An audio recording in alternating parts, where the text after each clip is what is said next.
Шайлоо аркылуу элдин бийлигин орнотуу бул мурдагыдай иллюзия эмес. Азыр ал жерде жаңы партиялар түзүлгөнүн биз көрүп атабыз. Өзүнүн тарапташтарынын аз санын бир сатып алып эле анан шайланууга көбүрөөк мүмкүнчүлүк болот. Ошондуктан көбүрөөк шайлоочулар шайлоого катышса, жергиликтүү өз алынча башкаруу органдарынын бир туруктуу иши абдан зарыл болуп атат азыр өнүгүүгө деп өлкө башчыбыз белгилеп кетти. Мен ойлойм, ошонун баарын эске алыш керек шайлоодо.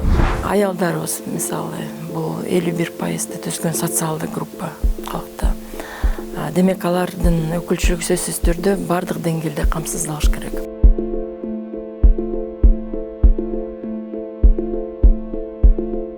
Саламатсыздарбы, Кабар агенттигинин окурмандары жана көрөрмандары. Алдыда 17 ноябрда кыргызстандыктар жергиликтүү кеңешке өз депутаттарын тандашы керек.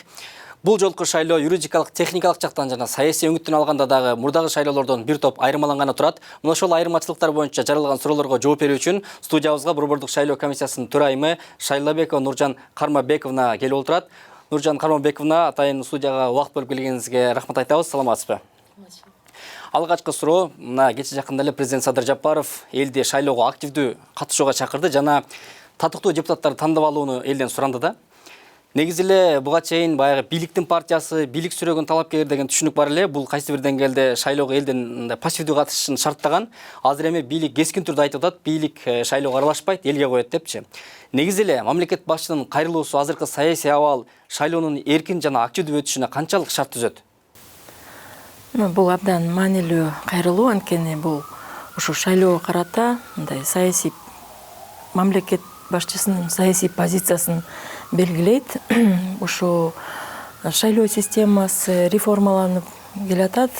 Ошо реформанын эң негизги максаты бул ушу эркин шайлоону системасын түзүү, бардык шайлоочуларга дагы талапкерлерге дагы ушу шайланууга дагы шайлоого тандоо жасоого дагы шарттарды түзүп берүү болчу максат. Бул максат конституция боюнча, шайлоо мыйзамдары боюнча мамлекеттин милдети дагы болуп саналат.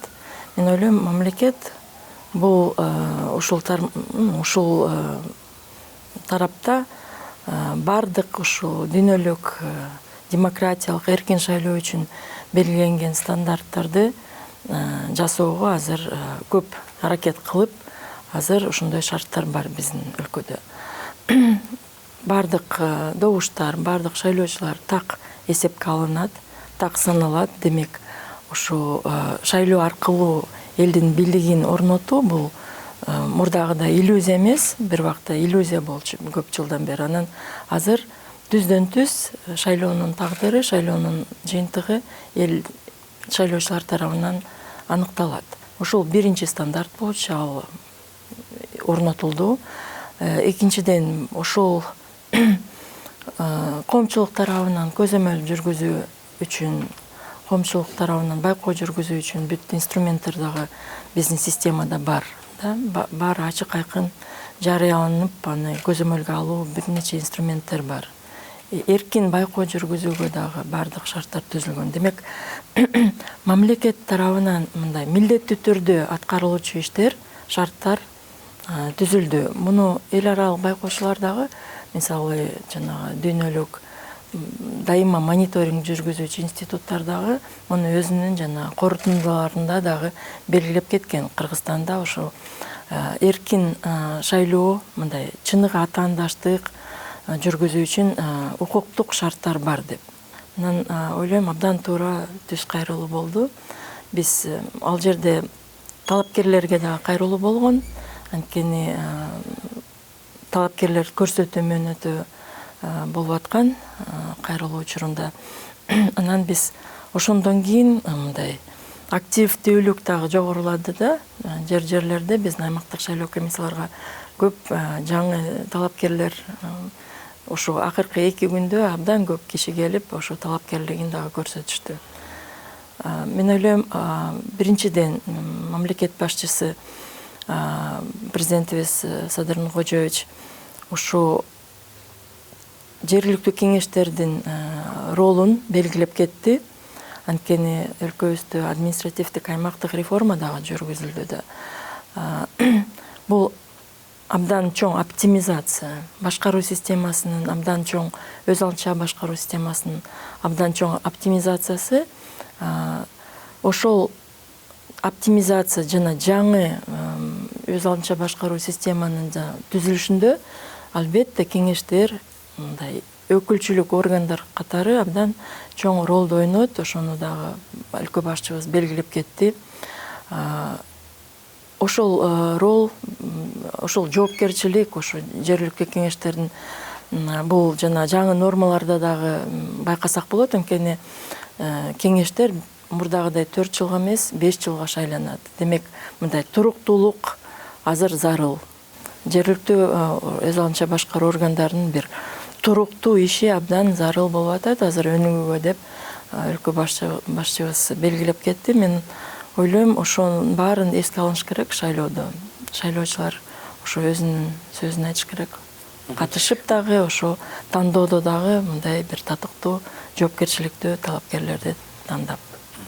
Мамлекет башчынын ушул сөзүнө улай эле да, бир татыктууну тандап алгыла деп элге салып атпайбы? Анан ошол эле учурда бул реформанын алкагында босого тосмо 7%дан 5%га түштү. Бул дагы бир баягы жаңы партиялардын карапайым кесипкөй талапкерлердин өтүшүн шарттайт. Айымдардын квотасы боюнча маселе бар. Мына ошолор тууралуу кененирээк айтып берсеңиз. Ооба, ошол маселеге абдан чоң маани берилген. Бул жогорку кеңеште дагы мыйзамдын өзгөрүүлөрүн карап атканда бул дагы маселе талкууланган. Анткени кеңештер, жогорку кеңеш болобу, жергиликтүү кеңеш болобу, бул өкүлчүлүк кылуучу органдар бир функциясы да. Анан ушул калктын арасындагы социалдык группалардын, этникалык, башка бардык группалардын өкүлчүлүгүн камсыздоо бул ошо шайлоо мыйзамдарында сөзсүз түрдө белгилениш керек. Анан аялдарыбыз, мисалы, бул 51%-ды түзгөн социалдык группа калкта. Демек, алардын өкүлчүлүгү сөзсүз түрдө бардык деңгээлде камсыздалыш керек. Өзгөчө ошо өкүлчүлүк тандалуучу, шайлануучу органдарда. Айылдык кеңештерге билесиздер, бардык мандаттардын 30%-дан кем эмес санда аялдар үчүн мандаттар резервге калтырылат. Азыр мисалы 2185 мандат айылдык кеңештерде резервге калтырылган аялдар үчүн. Ушул кече бизде ушул талапкерлерди көрсөтүү мөөнөтү аяктаган. Ушул 2000ден ашык ушул мандаттарга 4000ге жакын аялдар өздөрүнүн талапкерлигин көрсөтүштү. Андан сырткары жана айтып кеткен шаардык кеңештерге босого төмөндөдү 7%дан 5%. Ошо партиялардын тизмелери 5% шайлоого катышкандардын добушунан 5% алса, алар уже кеңешке өздөрүнүн мандаттарын жана пропорционалдуу бөлүнүп мандаттарды алышат. Бул дагы абдан маанилүү, өзгөчө ошо административдик аймактык реформанын алкагында. Анткени көп айылдар бириктирилди, көп айылдар шаарларга кошулду. Ошол айылдарда дайыма мурда мажоритардык система менен депутаттар шайланчу, ал жерде партиялар жок болчу да. Партиялар талапкерлерди айрым эле айылдарда көрсөтпөсө, жалпысынан өзүн өзү көрсөтүү жолу менен талапкерлер айылдык кеңештерге катышчу. Азыр ал жерде жаңы партиялар түзүлгөнүн биз көрүп атабыз. Ошондой эле жана шаарда мурда катышып аткан партиялар ошо айылдардан дагы талапкерлерди өзүнүн тизмелерине камтып атат. Бул биз бир четинен адаптивдүү механизмди дагы көргөнбүз да.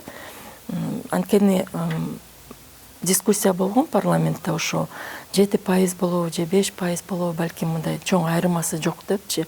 Анткени калктын саны аз, көп шаарларда. Анан айырмасы 200, 100 айрым учурда добуштардын саны ошо айырмаланат да, ошо босогого. Бирок мен ойлойм, биздин негизги максат өзгөчө ошо жергиликтүү деңгээлде, жергиликтүү кеңештердин деңгээлинде бул өкүлчүлүк. Өкүлчүлүк орган, чыныгы өкүлчүлүк орган болуш керек. Ошондуктан ушундай нормалар киргизилген. Анан дагы бир жаңы норма бул жанагы мүмкүнчүлүктөрү чектелген адамдардын дагы шаардык кеңештердеги шайлоосуна катышууну камсыз кылуу үчүн ар бир партия өзүнүн тизмесине ошондой бир талапкерден кем эмес бир кишини дагы киргизиш керек. Бул дагы жанагы өкүлчүлүк механизмдерди мындай бекемдөөгө багытталган. Нуржан Карманбековна, бул сиз эми көп тажрыйба алдыңыз, шайлоолордун көбүн өткөрдүңүз, анан байкоо же бир изилдөө болсо керек сизде. Негизи эле шайлоочулардын активдүү же пассивдүү болушуна кандай факторлор таасир этет? Ошо талапкерлердин бир элге ылайыктуу талапкерлердин болушу же мезгилге байланыштуу, эмнеге байланыштуу бул? Сиз айткан факторлордун баары эле маанилүү. Бирок бул бири-биринен көз каранды да. Мисалы, айрым шайлоочулар айтат, биз азыр жаштар менен иштеп атабыз. Мисалы, алар айтышат, мындай татыктуу талапкер жок болсо, жок болуп атат, биз көрбөй атабыз. Ошондуктан айрым учурда айрым шайлоочулар шайлоого барбайт. Же болбосо ишеним жок депчи, биздин добушубуз эчтеке таасир этпейт. Андан сырткары дагы жанагы системага ишенбейбиз деген дагы бар. Барбаган шайлоочулардын ар биринин өзүнүн себеби бар да. Анан жанагы сиз айткан талапкерлер боюнча абдан маанилүү да, ошо татыктуу талапкерлер дайыма ошо фактор болот да активизация үчүн. Бирок бул процесс жана айткандай бири-биринен көз каранды да. Эгерде шайлоочулар азыраак шайланса, шайлоого барса, добуш берсе, анда жанагы добуш сатып алуусыз өзүнүн күчүнө таянып жаңы бир талапкерлер, алардын шансы жок да шайланууга. Анан жаштар айтып атат, коррупцияга малынган адамдар барбаса шайлоого, депутат болбосо деп. Тескерисинче ошондой адамдарга ошо шайлоочулардын аз болгону мындай абдан жардам берет да шайлоого. Анткени бир аз эле өзүнүн тарапташтарынын аз санын бир сатып алып эле анан шайланууга көбүрөөк мүмкүнчүлүк болот да. Ошондуктан көбүрөөк шайлоочулар шайлоого катышса, жакшы талапкерлер дагы анда барууга, ошо шайлоого катышууга шанс болот экен, мүмкүнчүлүк болот. Нуржан Карманбековна, Кыргызстандагы азыркы шайлоочулардын 45% менимче жаштардан түзүп атат. Мына ушул жаштар биригип өзүнүн өкүлүн шайлаганга кандай мүмкүнчүлүктөр бар? Туура айтасыз, 45%га жакын ошо жаш шайлоочуларыбыз бар, 18-ден 35 жашка чейин. Анан ошо жаштарды өзгөчө күттүк. Теги талапкерлердин арасында азыр анализ жүргүзүлүп атат, канча жаш шайлоочу талапкер тизмелерге киргизилди, өзүнүн талапкерлигин койду. Жаш шайлоочулар шайлоого катышуу үчүн аралыктан добуш берүү дагы киргизилди. Анан мен ойлойм, ошо жаштар биринчиден ошо өзүнүн потенциалын сезип шайлоого катышып берсе, бир жакшы бир кадам болот эле да.